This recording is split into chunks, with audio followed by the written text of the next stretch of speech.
Hi guys, welcome back to my YouTube channel. This is the part 2 of Hyderabad to Ali vlog. మీరు ఇంకా part 1 check చేయకపోయి ఉంటే వెంటనే నా ఛానల్లోకి వెళ్ళి పార్ట్ 1 చూసేసేయండి. ఇప్పుడు డే 5 నుంచి స్టార్ట్ అవుతుంది. సో ఇంకా లేట్ చేయకుండా వీడియోలోకి వెళ్ళిపోదాం. రిషికేష్ నుండి Ali by road 250 to 270 kilometres పడుతుంది. సో మేము ఎర్లీ మార్నింగ్ 5 to 6 మధ్యలో స్టార్ట్ అయితే దేవ్ ప్రయాగ్ అండ్ రుద్రప్రయాగ్ దర్శనం చేసుకుని సన్ డౌన్ అవ్వకముందే పిప్పల్కోట్ వెళ్ళిపోతాం అనుకున్నాం. బట్ ఫాగ్ ఉంటుంది, సో ఆ టైంలో డ్రైవింగ్ కష్టమైపోతుందని డ్రైవర్ చెప్పడంతో టైం చేంజ్ చేసుకుని 9కి రిషికేష్ నుంచి స్టార్ట్ అయ్యాం. యాక్చువల్గా ఆలీ ప్లాన్ ఉంటే స్టే కోసం జోష్మట్లో రూమ్ బుక్ చేసుకోవడం చాలా బెస్ట్ చాయిస్. బట్ ఒకవేళ జోషిమట్లో రూమ్స్ లేవు ఖాళీగా అంటే you can go for Pipalkoti which is 34 kilometers from Auli. మనం రిషికేష్ టు ఆలీ జర్నీ చేసేటప్పుడు చుట్టూ ఉన్న హిల్స్ అన్ని హిమాలయస్ చూడడానికి చాలా బ్యూటిఫుల్గా ఉంటాయి. And finally we reach to Dev Prayag.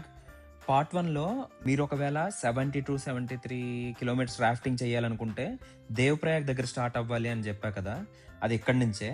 And అసలు ఎందుకు Dev Prayag is so divine and great, మనం త్రివేణి ఘాట్ దగ్గరలో కానీ హర్కి పౌరి ఘాట్ దగ్గరలో కానీ ఆ గంగలో స్నానం చేయడం ఎంత పవిత్రంగా అండ్ పుణ్యంగా భావిస్తామో, అలాంటి గంగాదేవి స్టార్టింగ్ పాయింట్ ఇక్కడి నుంచే. అదేంటి, గంగాదేవి పుట్టింది గౌముఖ్లో ఉన్న గంగోత్రి గ్లేషియర్ నుంచి కదా అంటే ఎస్, ఫిజికల్గా జియోగ్రఫికల్లీ గంగా అక్కడి నుంచే పుట్టి స్టార్ట్ అవుతుంది. బట్ అక్కడి నుంచి దేవ్ ప్రయాగ్ వరకు వచ్చే స్ట్రీమ్ని భగీరథి అని పిలుస్తారు. అండ్ బద్రీనాథ్ దగ్గరలో ఉన్న సాతోపంత్ గ్లేషియర్ అండ్ భగీరథ్ కార గ్లేషియర్ నుంచి దేవ్ ప్రయాగ్ వరకు వచ్చే రివర్ అలకనంద. ఈ రెండిటి సంగమం జరిగే ప్లేసే Devprayag. So spiritually Ganga starts from Devprayag. అంత పవిత్రమైన సంగమం చూసాక కిందకి వెళ్లకుండా ఉండగలమా?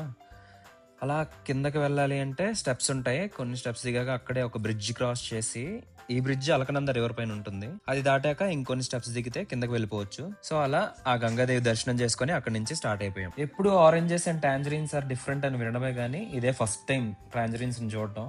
ఒక గ్లాస్ ఫిల్ అవడానికి 5 to 6 ఫ్రూట్స్ స్క్వీజ్ చేయాలంట. ఫ్రూట్ జ్యూస్ తాగడం కన్నా డైరెక్ట్ గా కట్ చేసుకొని తింటుంటే చాలా స్వీట్ గా ఉంది. ఎప్పుడైనా ఇక్కడికి వస్తే ట్రై చేయడం మాత్రం మర్చిపోకండి. అలా ఘాట్ రోడ్లో ట్రావెల్ చేస్తున్నప్పుడు మా డ్రైవర్ తన ఎక్స్పీరియన్స్ షేర్ చేసుకుంటున్నాడు అబౌట్ డ్రైవింగ్. ఈ ఘాట్ రోడ్లో ఎవరు ఎలా డ్రైవ్ చేస్తుంటారు, like lorry drivers, bikers and everything. అలా మాట్లాడుకుంటూ మా ముందు వెళ్తున్న లారీ డ్రైవర్ సరిగ్గా డ్రైవ్ చేయట్లేదు, అతన్ని క్రాస్ చేసి ముందుకు వెళ్ళకూడదు అనుకుంటున్నాం. ఇంతలోపే ఆ లారీ డ్రైవర్ ఏ స్పీడ్తో కొండను ఢీ కొట్టాడు. ఆ లారీ టైర్ పెద్ద సౌండ్తో పేలిపోయింది. మా డ్రైవర్ సడన్గా బ్రేక్ వేశాడు. యాక్చువల్లీ ఆ లారీ వెనుక ఒక స్కూటీ, దాని వెనుక ఒక ట్రావెల్ వెహికల్, ఆ వెనుక మా కారు ఉంది. బై గాడ్స్ గ్రేస్ ఎవ్వరికి ఏం జరగలేదు. ఎక్కువసేపు ఉంటే ట్రాఫిక్ ఎక్కువైపోతుంది అని చెప్పేసి మేము వెళ్ళిపోయాం అక్కడి నుంచి. దూరంగా ఒక మంచుకొండ కనిపించింది. ఆహా, ఎగ్జైట్మెంట్ అసలు ఇంకేముంది, మైండ్లో ఒకటే థాట్, ఆలీ ఎప్పుడు వెళ్తామా, మంచుతో ఎప్పుడు ఆడుకుంటామా అని. మనం ఇప్పుడు చూస్తున్న హిల్ బద్రీనాథ్ దగ్గరలో ఉందంట. యాక్చువల్గా మాకున్న ఇన్ఫర్మేషన్ ప్రకారం ఇంకా ఆలీలో మంచు అనేది పడట్లేదంట. బట్ ఇక్కడ రోడ్ మీద వెళ్తున్నప్పుడు ఇక్కడ ఉన్న వాళ్ళని కనుక్కుంటే వాళ్ళకి ఐడియా లేదని చెప్పారు. ఇంకా ఆలీలో అసలు మంచు ఉందో లేదో కూడా తెలీదు. మార్నింగ్ 9కి స్టార్ట్ అయితే ఫైనల్గా ఈవినింగ్ 7కి మేము రూమ్కి రీచ్ అయ్యాం. దేవ్ ప్రయాగ్ వరకు రోడ్ బానే ఉంది, బట్ అక్కడి నుంచి రోడ్ డ్యామేజ్ ఎక్కువగా ఉంది. యాక్చువల్గా ఇలాంటి ప్లేసెస్ లో రోడ్ మెయింటెనెన్స్ చాలా అంటే చాలా కష్టం. ప్రతి వర్షాకాలంలో కొండ చర్యలు విరిగి పడటం, రోడ్స్ డ్యామేజ్ అవడం, మళ్ళీ వాటిని రిపేర్ చేయడం ఎవ్రీ ఇయర్ ఇది జరుగుతూనే ఉంటుంది. గుడ్ మార్నింగ్ గాయ్స్, ఇప్పుడు టైం 7 AM అవుతుంది. ఇది మా హోటల్ రూమ్ వ్యూ. మేము పిప్పల్కోటలోనే రూమ్ బుక్ చేసుకున్నాం. ఇప్పుడు ఇక్కడ నుంచి మనం డైరెక్ట్ గా ఆలీ స్టార్ట్ అవుతున్నాం. నియర్లీ 1.5 hour జర్నీ చూపిస్తుంది. ఇప్పుడు మనకి దూరంగా కొండ కనిపిస్తుంది కదా, నిన్న కనిపించిన కొండ అనమాట. అది బద్రీనాథ్ దగ్గరలో ఉంటుంది. ఫ్రమ్ రిషికేష్ టు ఆలీ మీ వల్ల అవుతుంది అంటే పబ్లిక్ ట్రాన్స్పోర్ట్ కాకుండా క్యాబ్స్ అలాంటివి బుక్ చేసుకొని వెళ్ళడానికి ట్రై చేయండి. బైక్స్ మీద వెళ్ళే వాళ్ళకైతే అసలు ప్రాబ్లమే లేదు, ఎందుకంటే ఈ ఘాట్ రోడ్స్ అన్ని చాలా అంటే చాలా బ్యూటిఫుల్ గా ఉన్నాయి. దేవ్ ప్రయాగ్ అండ్ రుద్రప్రయాగ్ లాంటి ప్లేసెస్ లో ఆగడానికి కానీ, లేదా చాలా ప్లేసెస్లో వ్యూస్ బాగుంటాయి, అవన్నీ చూస్తూ ఎంజాయ్ చేయడానికి కానీ, నచ్చిన ప్లేసెస్లో ఫొటోస్ అండ్ వీడియోస్ క్యాప్చర్ చేసుకోవాలన్నా, అలాంటి మెమరీస్ అన్ని క్రియేట్ చేసుకోవాలి అంటే మీరు క్యాబ్స్ ఆర్ బైక్స్ మీద వెళ్ళాలి. ఈ టూర్ మొత్తం కూడాను ఫ్రమ్ రిషికేష్ టు ఆలీ. మెయిన్గా మీకు ఒక విషయం మెన్షన్ చేయాలి. నిన్న మీకు జోషిమట్లో రూమ్స్ తీసుకోవడం బెస్ట్ చాయిస్ అని చెప్పా కదా, బట్ యాక్చువల్గా ఆలీకి 3 to 4 కిలోమీటర్స్ దగ్గరలోనే లోవర్ ఆలీలో కూడా రూమ్స్ ఉంటాయంట. ఒకవేళ అక్కడ రూమ్స్ మీకు దొరికితే బుక్ చేసుకోవడం చాలా best choice. And Rishikesh to Ali ఎలానో నియర్లీ 10 అవర్స్ పడుతుంది కాబట్టి డే టైంలో జర్నీ చేసుకొని నైట్ స్టేలో రెస్ట్ తీసుకొని next day morning Ali explore చేసుకోవచ్చు. ప్రెజెంట్ మనకి ఈ రోడ్స్ అన్ని ఇంత ఖాళీగా ఉన్నాయి, కానీ ఒకవేళ మీరు మే ఆ టైంలో వస్తే మొత్తం ఈ రోడ్స్ అన్ని ట్రాఫిక్తో నిండిపోయి ఉంటాయంట. ఆ టైంలో యాక్చువల్లీ ఇక్కడ చార్ధామ్ యాత్ర స్టార్ట్ అవుతుంది. సో ఆ టైంలో 12 అవర్స్, 14 అవర్స్, 24 అవర్స్, కొన్నిసార్లు అయితే రోడ్స్ బ్లాక్ అవడం వల్ల కార్లోనే పడుకోవాల్సి వస్తుందంట. అండ్ ఈ రోడ్స్లో నైట్ టైం జర్నీ చేయడం అసలు మంచిది కాదంట. ఎందుకంటే నైట్ టైం రోడ్స్ పైన పులులు, ఎలుగుబంట్లు రోడ్స్ క్రాస్ చేయడం, రోడ్స్ పైన రెస్ట్ తీసుకోవడం ఇలా చేస్తుంటాయంట. అండ్ మనదంతా మార్నింగ్ జర్నీ కాబట్టి మనకు అలాంటి ఇన్సిడెంట్స్ అయితే ఏమీ ఎదురవ్వలేదు. అండ్ ఈ ఎలుగుబంటి కోసం అయితే ప్రతి దగ్గర బోర్డ్స్ అనేవి అబ్జర్వ్ చేసాం. ఈ హిల్ ని చూస్తుంటే నాకు ఒక ఇంగ్లీష్ సిరీస్ గుర్తొచ్చింది. మీకు కూడా ఏదైనా సిరీస్ నేమ్ గుర్తొస్తే వెంటనే కామెంట్ చేసేసేయండి. నాకైతే సేమ్ ఫ్రమ్ సిరీస్ లా అనిపించింది. ఆన్ ది వే బ్రేక్ఫాస్ట్ చేయడానికి ఒక హోటల్ దగ్గర ఆగాం. టిఫిన్ అయ్యాక కాఫీ ఉందా అని అడిగితే ఉంది అన్నారు. సర్లే అని ఒక కాఫీ ఆర్డర్ చేశా. అసలు అది స్ట్రాంగ్ గా లేదని భయ్యాని కాఫీ పౌడర్ ఎక్స్ట్రా కావాలని అడిగితే ఒక డబ్బా ఇచ్చాడు. అప్పటికి కానీ నాకు అర్థం కాలేదు నేను తాగేది హాట్ చాక్లెట్ అని. అతను నాకు ఇచ్చింది చాక్లెట్ పౌడర్. సర్లే ఏదో ఒకటి దొరికింది కదా అని హాట్ చాక్లెట్ తాగేసా. నేను ఒక్కడనే అక్కడ బ్రేక్ఫాస్ట్ చేసా. హోటల్ అంబియన్స్ అయితే చాలా బాగుంది. మన వాళ్ళు ప్రెసెంట్ ఏం తినట్లేదు, ఎనర్జీ అయితే బాగానే ఉంది. 2-3 అవర్స్ అయ్యాక చూడాలి వీళ్ళ పరిస్థితి ఏంటో అని. మీకు ఆ కొండపైన చిన్నగా ఒక ఆమె ఏదో పని చేసుకుంటూ కనిపిస్తుందా? అసలు ఇక్కడి నుంచి చూస్తుంటేనే చాలా భయంకరంగా ఉంది ఆ ప్లేస్. వాళ్ళకి ఎంత అలవాటు ఉన్నా సరే అలా రోజు చేయడం మాత్రం చాలా గ్రేట్ అసలు. అక్కడ నుండి స్టార్ట్ అయ్యాక చాలా ప్లేసెస్లో అలా కొండలపైన చాలా మంది కనిపించారు. అప్పుడు నాకు అర్థమైంది వాళ్ళకి అదంతా చాలా మామూలు విషయం అని. ఇక్కడ లోకల్స్ని అడిగితే కన్ఫర్మ్ చేశారు ఇంకా ఆలీలో స్నోఫాల్ స్టార్ట్ అవ్వలేదంట. అది వినగానే చాలా డిసప్పాయింట్ అయిపోయాం. ఇంకా ఆలీలో ఏం చూడడానికి లేకపోతే వెంటనే ఢిల్లీ వెళ్ళిపోదాం అనుకున్నాం. ఇదంతా మాట్లాడుకుంటూ ఉన్నాం, ఇంతలో జోషిమఠ్ వచ్చేసింది. మీరు అక్కడ జ్యోతిర్మఠ్ అని బోర్డు చూసి కన్ఫ్యూజ్ అవ్వద్దు.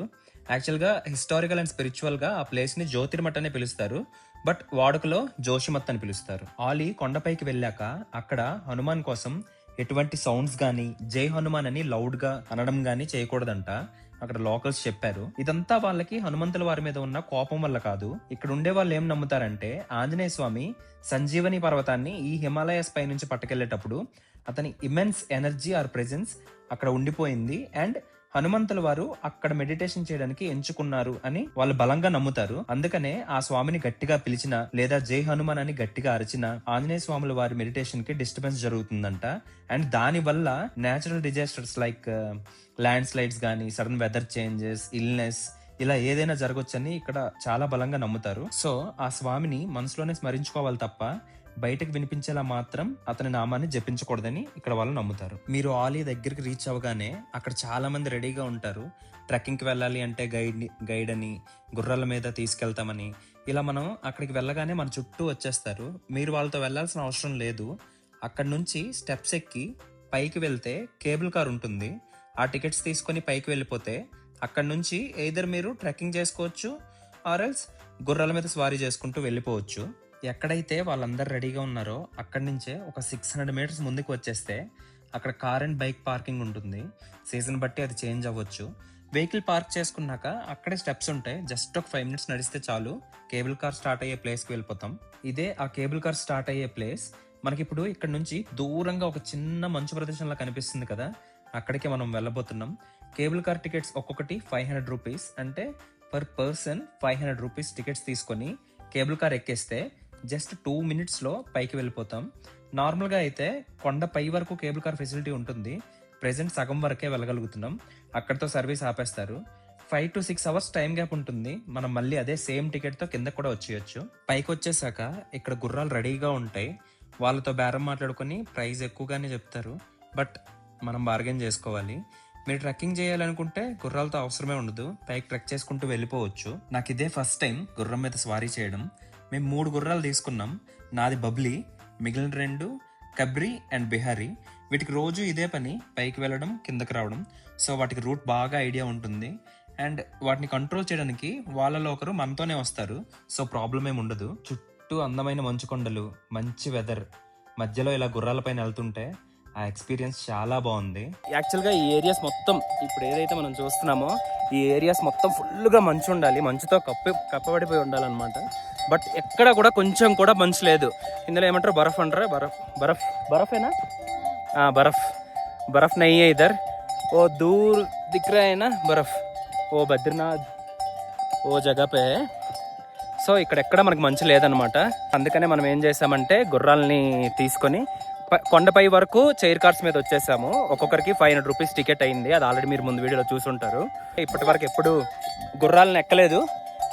సో ఎక్కినట్టు ఉంటుంది, ప్లస్ అడ్వెంచరస్గా ఉంటుంది. ఫస్ట్ టైం కాబట్టి గుర్రాలని సెలెక్ట్ చేసుకున్నాం అనమాట.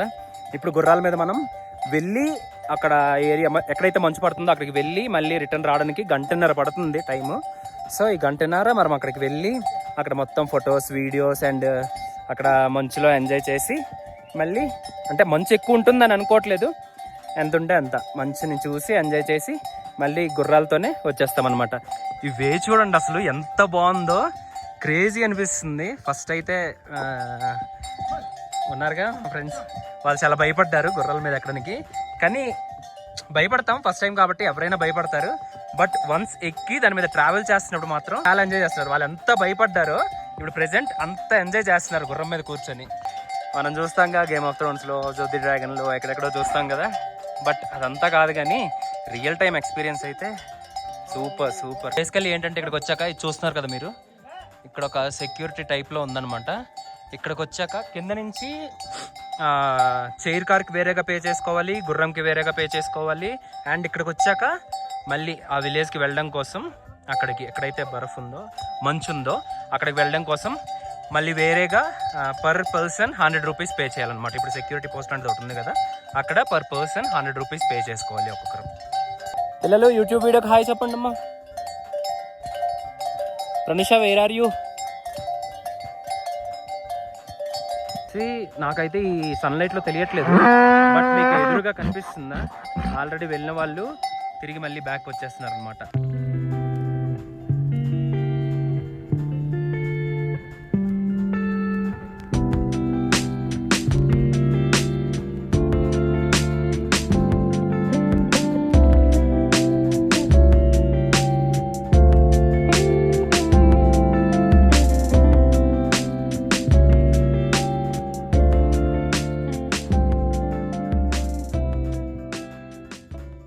సో ఇప్పుడే కొంతమంది పైనుంచి వస్తున్నారు కదా, చూసాం కదా ఇప్పుడే. సో వాళ్ళని అడిగాను అనమాట పైన మంచు ఉందా లేదా అని. ప్రెసెంట్ అయితే మంచు ఏం లేదని చెప్తున్నారు. సరే మంచు పక్కన పెడితే ఇలా గుర్రం మీద వెళ్ళడం అండ్ ఈ చెట్లు, ఈ కొండలు, ఈ స్టీప్గా ఉంది కదా ఇదంతా మౌంటైన్స్, చాలా అంటే చాలా బాగుంది. వీళ్ళని ఇంకొకరు వస్తున్నారు పైనుంచి. సో వాళ్ళని కూడా ఒకసారి అడిగి చూద్దాం వాళ్ళు ఎక్కడి నుంచి వచ్చారో. లాస్ట్ టైం మనం చూసిన వాళ్ళు నైనితాల్ నుంచి వచ్చారు. भैया ऊपर बर्फ है? कुछ नहीं है, थोड़ा भी नहीं है, थोड़ा है. Thank you. आप किधर से हो भैया? Okay okay bye bye. So వీళ్ళు కూడా అదే చెప్తున్నారు. ఏమంటున్నారంటే పైన మంచు అస్సలు లేదంట, బట్ కొంచెం కొంచెం అక్కడక్కడ కొంచెం కొంచెం ఉందంట. ఆ విషయం మనకి పైకి వెళ్తే కానీ తెలీదు. దగ్గర నుంచి ఏం జరుగుతుందో తెలుసా? వీడి పేరు బబ్లీ కదా, బబ్లీగాడు ఆ వెనకున్న ఇద్దరిని, ఆ వెనక కనిపిస్తున్నారా పై చూడండి, ఆ వెనకున్న ఇద్దరు గుర్రాలు ముందుకు రావడానికి ట్రై చేస్తుంటే వాటికి దారి ఇవ్వట్లే. వెంటనే ఫాస్ట్గా రన్నింగ్ చేసుకుంటూ ముందుకెళ్ళిపోతున్నాడు, వాళ్ళకన్నా ముందుకెళ్ళిపోతున్నాడు. అస్సలు ఛాన్స్ ఇవ్వట్లే. ఆ ముందుకు రావడానికి ట్రై చేస్తుంటే చాలు వాటిని తోసుకొని మరీ ముందుకు వెళ్ళిపోతున్నాడు. అయితే దూరంగా మీకు అక్కడ కనిపిస్తుందా కొంచెం కొంచెం మంచు పడుంది. అది లాస్ట్ ఇయర్ది కాదు, ఈ మధ్య ఇక్కడ పడింది అనమాట మంచు. సో అది మనకి కనిపిస్తుంది, మీకు కూడా కనిపిస్తుంది అనుకుంటున్నా వైట్గా.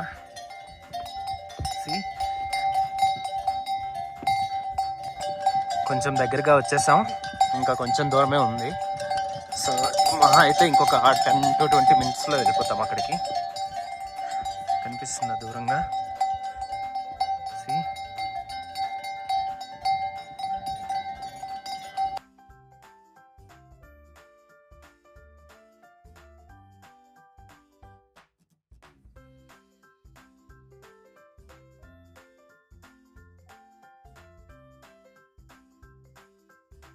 యాక్చువల్గా వీడు కాదు తను, హాయ్ చెప్తుంది.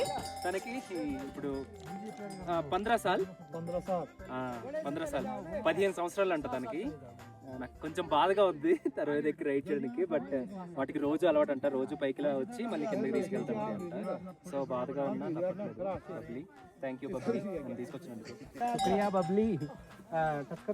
अरे सर థ్యాంక్ యూ బబ్లీ. सब कर सकते हैं. Thank you so much Bubbly, good girl. And అక్కడ చూపించు. See, అదే మనకి ఈసారి మంచు ఎక్కువగా లేదనమాట. సో ఇదే ఈ మాత్రమే ఉంది.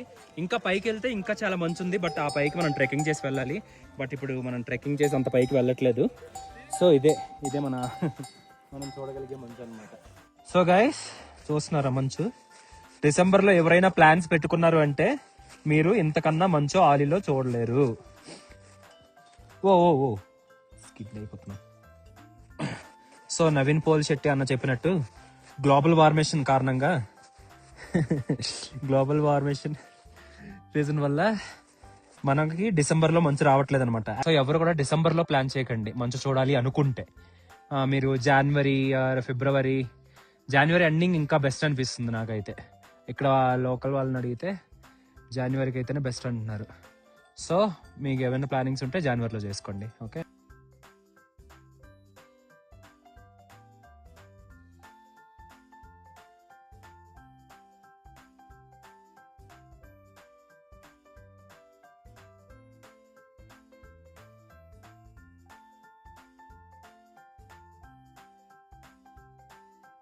చూసారు కదా ఎంత బాగుందో ఈ ప్లేస్. మొత్తం చుట్టూ మంచు కొండలు ఉన్నాయి, బట్ మధ్యలో మనం ఉన్న ప్లేస్లో అయితే మంచు ఎక్కువగా లేదు. ఇందాక మీకు చూపించినట్టు చాలా కొంచెం మంచు ఉంది.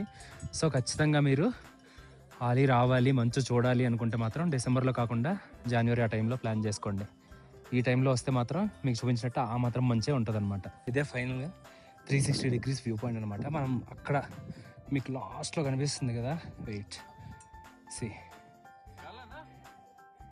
అక్కడి నుంచి సో ఇక్కడ వరకు పైకి వచ్చేసాం అనమాట. ఇదే 360 degrees వ్యూ పాయింట్ యాక్చువల్గా.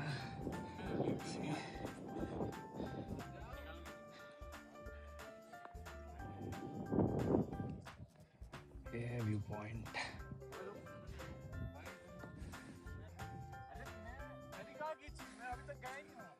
మళ్ళీ ఆ గుర్రాలకి మనం కిందకి వెళ్ళిపోదాం. Okay, ready? ఆల్రెడీ గుర్రాల మీద వెళ్ళిన వాళ్ళకైతే ఐడియా ఉంటుంది, కానీ అసలు వెళ్ళని వాళ్ళకైతే ఆ గుర్రంకి ఇరువైపులా 2 ropes లా ఉంటాయి అన్నమాట. మన లెగ్స్ లెంత్ బట్టి ఆ రోప్స్ ని రొటేట్ చేసి మన లెగ్ లెంత్ కి అడ్జస్ట్ చేస్తారనమాట. సో దట్ మన లెగ్స్ గ్రిప్ అనేది కరెక్ట్ గా ఉంటుంది. కిందకి వెళ్ళేటప్పుడు ఏం చేయాలి అంటే, పైకి వచ్చినప్పుడు ప్రాబ్లం లేదు, కానీ కిందకి వెళ్ళేటప్పుడు మన బాడీ వెయిట్ అనేది కొంచెం బ్యాక్ కి నుంచి ఉండాలన్నమాట. సో కిందకి ఇలా స్లోప్ లో ఉంటుంది కదా, సో అప్పుడు ఏంటంటే వెయిట్ బ్యాలెన్స్ అయ్యి కరెక్ట్గా వెళ్ళగలుగుతాం. యాక్చువల్లీ ఇందాక పైకి వెళ్ళేటప్పుడు వాళ్ళు ఏమడిగారంటే ఎన్ని వాటర్ బాటిల్స్ పట్టుకెళ్తున్నారు పైకి అని చెప్పేసి అడిగారు అనమాట. ఎందుకు అడిగారంటే ఆ వాటర్ బాటిల్స్ ఎన్నైతే పట్టుకెళ్తున్నామో మళ్ళీ పైకి అవన్నీ తీసుకొచ్చేయాలి, ఎందుకంటే పైన అంతా క్లీన్గా ఉంచాలి కదా, టూరిస్ట్ ప్లేస్ కదా. సో అందుకని ఎన్ని బాటిల్స్ పైకి పట్టుకెళ్తున్నామని చెప్పేసి అడుగుతారనమాట. అవన్నీ మళ్ళీ మనం కిందకి పట్టుకొచ్చేసారన్నమాట. ఆలీ కంప్లీట్ అయిపోయింది. మనం అనుకున్నంత మంచి అయితే లేదు కానీ, బట్ టోటల్ ఓవరాల్ ఎక్స్పీరియన్స్ మాత్రం చాలా బాగుంది, వర్త్ ఇట్ అనిపించింది. ఆలీలో ఇంకా చాలా ప్లేసెస్ ఉన్నాయి, కానీ రేపే మనం ఢిల్లీ నుంచి వెళ్ళిపోవాలి కాబట్టి ఇప్పుడు డైరెక్ట్గా హరిద్వార్ వెళ్ళిపోతున్నాం. ఫైనల్గా మనం ఆలీ నుంచి డైరెక్ట్గా హరిద్వార్కి వచ్చేసాం. ఇక్కడ మళ్ళీ గంగాహారతి చూడాలనిపిస్తుంది, సో గంగాహారతి చూడడానికి వెళ్ళిపోతున్నాం అనమాట. హర్కి పౌరి అక్కడికి వెళ్ళి గంగాహారతి చూసాక ఇక్కడ మనకి హరిద్వార్ నుంచి ఢిల్లీకి 11కి అనమాట ట్రైన్. సో 11 ట్రైన్కి డైరెక్ట్గా ఢిల్లీ వెళ్ళిపోతాం. గంగాహారతి ఢిల్లీ జస్ట్ షాపింగ్ కోసం వెళ్తున్నాం అంతే, అక్కడ తిరిగేదేం లేదు. ఢిల్లీ వెళ్ళి అక్కడ షాపింగ్ చేసుకొని రేపు నైటే అక్కడ ఫ్లైట్కి మనం రిటర్న్ హైదరాబాద్ వెళ్ళిపోతున్నాం అనమాట. హర్కి పౌరి ఘాట్ గంగాహారతి కంప్లీట్ అయిపోయింది. ఇప్పుడు టైం వచ్చేసి 7 PM అవుతుంది. ఇక్కడ నుంచి డైరెక్ట్గా రైల్వే స్టేషన్కి వెళ్ళిపోతున్నాం. రైల్వే స్టేషన్లో క్లాక్ రూమ్లో ట్రాలీస్ అన్ని పెట్టేసుకున్నాం. సో ఆ ట్రాలీస్ తీసుకొని అక్కడే వెయిట్ చేసి ట్రైన్ వచ్చాక డైరెక్ట్ ఢిల్లీ రేపు మార్నింగ్ రీచ్ అవుతాం అనమాట. ప్రజెంట్ మనం వచ్చేసి హరిద్వార్ రైల్వే స్టేషన్లో ఉన్నామన్నమాట. రైల్వే స్టేషన్ మన ట్రైన్ వచ్చేసి 11:16కి చూపిస్తాను మీకు. That 14042 Masura express platform number 1కి వస్తుంది. సో ప్రజెంట్ టైం వచ్చేసి 11:06కి అరైవల్ అనమాట. 11:16కి డిపార్చర్. ఇక్కడ స్టార్ట్ అయ్యి రేపు మార్నింగ్ ఢిల్లీలో మనల్ని 7:20కి డ్రాప్ చేసేస్తుంది. ప్రజెంట్ ఢిల్లీలో అయితే మనం రూమ్ ఏం బుక్ చేసుకోలేదు. రేపు మార్నింగ్ అక్కడ స్టేషన్ నుంచి బయటికి వెళ్ళి అక్కడే డైరెక్ట్గా రూమ్ చూసుకొని బుక్ చేసేసుకొని అక్కడి నుంచి సరోజినీ మార్కెట్కి వెళ్ళిపోయి సరోజినీ మార్కెట్లో షాపింగ్ చేసుకొని అక్కడి నుంచి డైరెక్ట్గా మళ్ళీ స్టేషన్కి వచ్చేసి రూమ్ దగ్గరికి అక్కడి నుంచి మెట్రో త్రూ డైరెక్ట్గా ఎయిర్పోర్ట్కి వెళ్ళిపోతాం అనమాట ఢిల్లీలో. అక్కడి నుంచి 9:30కి ఫ్లైట్ ఇండిగో అనమాట. అది రేపు క్యాన్సిల్ అవుతుందా ఉంటుందా ఇంకా మనకి ఇన్ఫర్మేషన్ లేదు. క్యాన్సిల్ అయ్యే ఛాన్సెస్ కూడా ఉన్నాయి. ఒకవేళ క్యాన్సిల్ అయితే భయ్యా క్యా భయ్యా मेरठ की ट्रेन आई पता नहीं भैया मुझे. సో రేపు ఇండిగో ఫ్లైట్ క్యాన్సిల్ అవ్వకపోతే మనం 9:30కి స్టార్ట్ అయ్యి 11:45కి మనం హైదరాబాద్లో ఉంటాం. లేదు అంటే ఫ్లైట్ క్యాన్సిల్ అయిందంటే ఇప్పుడు ఇంకా ఏం చేయాలి, మళ్ళీ అక్కడ ట్రైన్కి వెళ్తామా ఫ్లైట్కి వెళ్తామా అనేది మళ్ళీ ఆలోచించాలి. ఇప్పుడు ఫ్లైట్ టికెట్స్ చూస్తే ప్రెజెంట్ వచ్చేసి 16,000 20,000 ఉన్నాయి ఢిల్లీ టు హైదరాబాద్ అనమాట. సో రేపు తెలుస్తుంది మనకి ఫ్లైట్ క్యాన్సిల్ అవుతుందా అవదా అనేది. ఒకవేళ క్యాన్సిల్ అయితే మనం వేరేగా మళ్ళీ ఏమైనా బుక్ చేసుకోవడానికి ప్లాన్ చేసుకోవాలి అనమాట. సో రేపు ఢిల్లీకి వెళ్ళాక మీకు మార్కెట్లో సరోజినీ మార్కెట్ మొత్తం షాపింగ్ ఎక్స్పీరియన్స్ అంతా మీకు చూపిస్తాను. ఓకే వరకు బాయ్ బాయ్.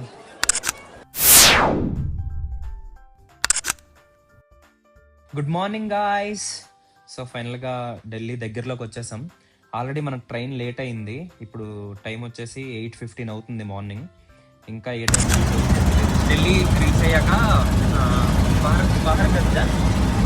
పహార్గంజ్ సో పహార్గంజ్లో రూమ్ తీసుకున్నాం అనమాట. పహార్గంజ్లో రూమ్ తీసుకొని ఫ్రెష్ అయిపోయి ఇక్కడ దగ్గరలోనే నాస్తా చేసేసి ప్రెజెంట్ మనం మార్కెట్ ఏమండి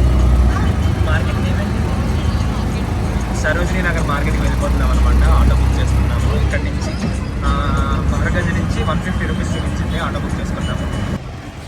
సో ఫైనల్గా సరోజినీ మార్కెట్కి వచ్చాం. ఇదే ఎంట్రన్స్ అనమాట. మార్కెట్లోకి వెళ్ళాక అసలు ఏమేమి ఉన్నాయి, ప్రైజెస్ ఎంత మొత్తం చూద్దాం. ఈ మార్కెట్లో అబ్బాయిలకి జీన్స్ షర్ట్స్ 150 నుంచే స్టార్ట్ అవుతున్నాయి. అండ్ గర్ల్స్ కోసం అయితే 80 రూపీస్ నుంచే టాప్స్ ఉన్నాయి.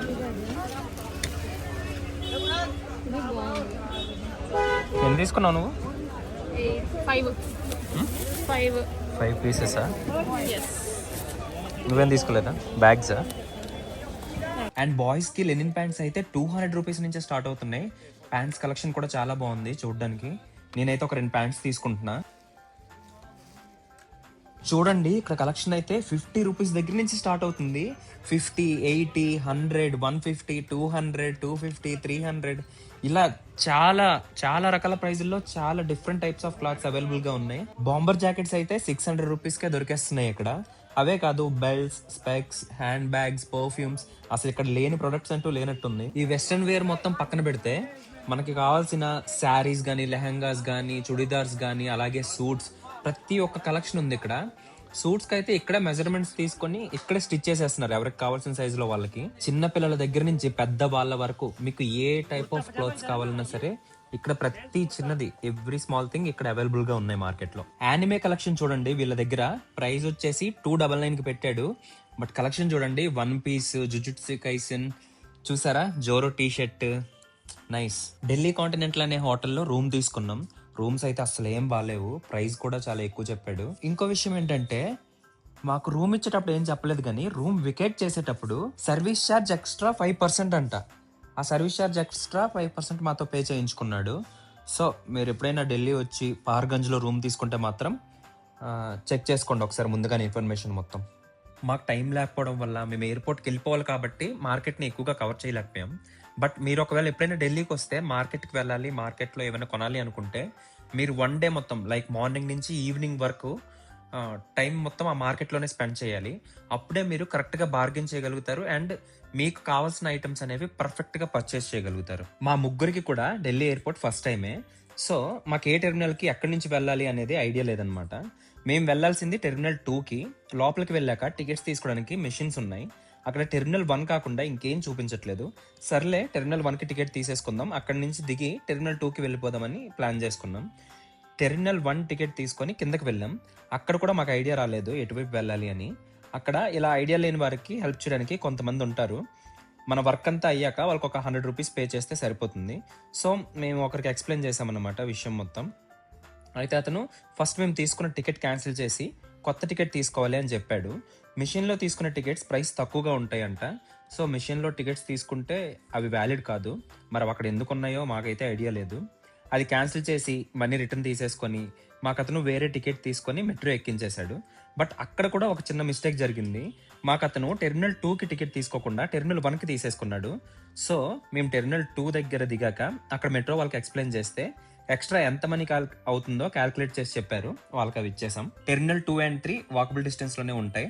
బట్ T1 మాత్రం 20 to 25 minutes డిస్టెన్స్ ఉంటుంది. సో టెర్మినల్ 2 నుంచి 3కి వెళ్ళాలన్నా, టెర్మినల్ 3 నుంచి 2కి వెళ్ళాలన్నా ఈజీనే.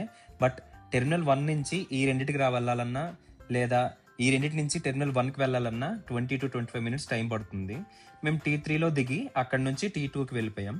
మా ఫ్లైట్కి ఇంకా 2 hours టైం ఉంటుండే. యాక్చువల్గా ఫస్ట్ టైం కదా ఎయిర్పోర్ట్లో తిరుగుదామని వేగంగా వెళ్ళాం. బట్ ఈ టెర్మినల్స్ కన్ఫ్యూజన్లోనే టైం అంతా వేస్ట్ అయిపోయింది. అక్కడ డిన్నర్ చేసి ఫ్లైట్ కోసం వెయిట్ చేసాం. ఫ్లైట్ ఒక 20 to 30 minutes లేట్ అయింది. ఫైనల్లీ చాలాసేపు వెయిటింగ్ తర్వాత ఇండిగో బస్సు వచ్చింది ఫ్లైట్ దగ్గరికి తీసుకువెళ్ళడానికి. ఫ్లైట్ క్యాన్సిల్ అవడం కన్నా ఈ 20 to 25 minutes వెయిటింగ్ అనేది చాలా మామూలు విషయం అనిపించింది. నేను ఇండిగోలో ట్రావెల్ చేయడం ఫస్ట్ టైమే, కానీ నా ఎక్స్పెక్టేషన్స్ కన్నా ఫ్లైట్ అయితే చాలా బాగుంది. చాలా బాగా మెయింటైన్ చేస్తున్నారు. ఇంత బాగా మెయింటైన్ చేస్తూ కూడా మిగిలిన ఎయిర్లైన్స్ కంటే టికెట్ ప్రైసెస్ మాత్రం తక్కువగానే ఉంటాయి. సో ఇక్కడతో మన ట్రిప్ కంప్లీట్ అయిపోయింది. 2.5 hours తర్వాత హైదరాబాద్ ఎయిర్పోర్ట్కి రీచ్ అయిపోయాం. అండ్ గాయ్స్, మన ఛానల్లో రాబోయే వ్లాగ్స్ని మిస్ అవ్వకుండా ఉండాలి అంటే వెంటనే మన ఛానల్ని సబ్స్క్రైబ్ చేసేసుకోండి. అండ్ పక్కనే ఉన్న గంట సింబల్ని కూడా నొక్కి నోటిఫికేషన్స్ని ఆన్లో పెట్టేసుకోండి. Please do like, share and subscribe. And thanks for watching guys.